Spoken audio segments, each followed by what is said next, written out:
اردو مضمون میری امی۔ میری امی کا نام طاہرہ ہے۔ وہ ایک گھریلو خاتون ہیں۔ وہ بہت محنتی ہیں۔ وہ گھر کے تمام کام عبادت کی طرح کرتی ہیں۔ وہ ایک سادہ خاتون ہیں۔ وہ ہماری پڑھائی میں مدد کرتی ہیں۔ انہوں نے ہماری اچھی تربیت کی اور صحیح اور غلط کی تمیز سکھائی۔ انہوں نے ہمیں سکھایا کہ ہمیشہ سچ بولنا چاہیے اور دوسروں کی مدد کرنا چاہیے۔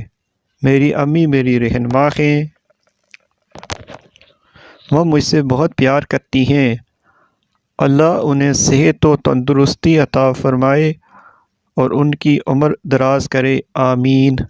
مزید ویڈیوز کے لیے ہمارے چینل کو سبسکرائب کریں۔ شکریہ۔